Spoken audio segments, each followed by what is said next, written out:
Most people believe that confidence is just about believing in yourself. I don't. I've met plenty of confident people who completely abandon themselves in relationships. They know what they want, but they don't ask for it. They see red flags, but they ignore it. They know they should leave, but they stay. Real confidence isn't really believing that you are absolutely amazing. That also. But real confidence is trusting yourself enough to tell the truth, to be authentic, to make hard decisions, to live with the consequences of your decisions. And that's the relationship skill that nobody is talking about. Welcome to the Connection Catalyst podcast, episode number 27, when I'm going to talk about how to build self trust and believe in yourself, which is directly linked to self trust in 6 steps that have helped me on my journey in relationships to build my confidence, my trust, and my belief in myself. I'm Karolina, the Connection Catalyst, as the name indicates, and I've gone through the journey of not trusting myself at all, having always external authority beyond me telling me how I should act, who I should be, what I should do with myself and my life. And now I perceive myself as, well, more trusting than before, way more, and quite confident. Of course, there are some situations that can still trigger me sometimes into believing, oh no, I'm a worthless piece of shit, but that's temporary. Then I cry it out in half an hour and it's gone. And generally speaking, I feel like I'm a confident person with a lot of self-trust. So I want to share 6 things on my journey that were supportive for me on this path. So, first of all, we need to embrace our true natural talents because society, family, and everyone else often pushes us into the direction that is not true to us and into things that are difficult, that are challenging, and just not good for us. And self trust and self belief can grow when we actually focus on the things that are very natural for us and that come easily, that are our strengths.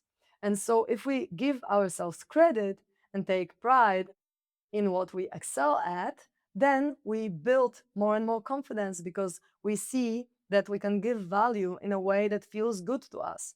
And of course, if you go to a society that doesn't value what you have, for example, if in the society um, physical strength is valued, if you can chop wood and make a fire, more so than being smart, then if you're smart, no one really cares. But then if you go to the researchers, they're not going to care look, care about you chopping wood well.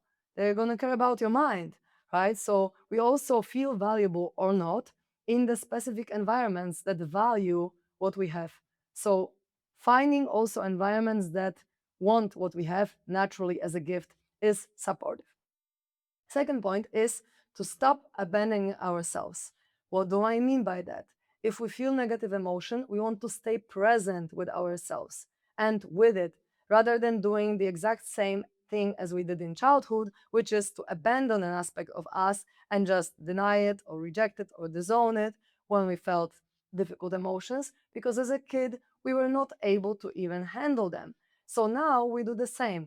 We get distracted, we smoke cigarettes, drink alcohol, or do whatever else, and we betray ourselves. We abandon ourselves rather than being with us present there. So instead of running away from negative emotions and distracting ourselves from them, let's sit with them and just be with them unconditionally. Then realize that our emotions are actually our personal compass. They show us the way, they show us our boundaries, our values, and so on. So they are actually important. So let's stop abandoning ourselves and actually start being with ourselves to build more trust and thus more belief in ourselves. Then the third point is to take actionable risks and steps that require bravery and courage. We cannot really build trust and believe in ourselves if we never go out of our comfort zone, because then we never grow. And how can we trust ourselves and believe ourselves that we will handle any kind of challenges if we never challenge ourselves, if we never risk anything? It's impossible. So, by taking the right steps, courageous steps, even if we make mistakes, we create the feedback that shows us that we can rely on ourselves and we can rely on our capability to handle any kind of difficult situation. Which I feel like on my journey, I feel this because I know how to be with myself, not abandon myself, and how to work with my emotions. So I really, truly believe that I can handle any situation. I will be fine. And that's the belief and that's the trust that I have towards myself and also towards life. 4 point is to own our decisions and really take responsibility for what we decide, for how we feel, and for the consequences of that, what we decide and feel. Because blaming others is like giving our power away. It's like putting our power in their hands and being like, because of you, I am powerless. But it's like, no, you gave away your power to them. So accepting accountability is completely vital for realizing that you have a power and you can direct your life rather than blaming everyone else, blaming life, blaming circumstances, and staying in the victim mode. That is not to say that we should never express our inner victim. We need to, if we feel like there is a part of us like this, we also need to let it speak out and express and so on, but to not attach our identity to this part of us. So own your decisions, take responsibility. That's going to make you believe in yourself more, trust yourself more, and feel more empowered. And then 5 is to live with authenticity. We need to identify our personal values, our personal needs, and align our life with it. And it's not only important to align with our inner truth, but also it just brings us more fulfillment in life when we do that, really. So stop tailoring your behaviors towards others and what other people say, or based on their approval or disapproval. Just be true to yourself, because only then you can trust yourself to like the degree that you need if you want to believe in yourself fully.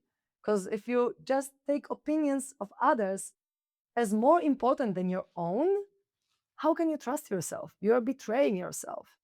So don't do that. And point 6, what helped me a lot is to surround myself with people who have high level of self-trust and self-belief, so that then I'm also empowered by their energy, because the people can believe in you to the degree that they believe in themselves. So if you're constantly in the surroundings of people who don't believe in themselves, they are also going to project their limitations, their own shit onto you, and that can drag you down. So surround yourself with people that you really feel inspired by and they believe in themselves as well, because then they also believe in you. So remember, to sum up, that confidence isn't knowing that you'll never make mistakes. Confidence is trusting yourself to handle whatever happens, whatever comes your way in life. Thank you so much for being here with me, listening to me. If you like my vibe, you can subscribe or like or comment.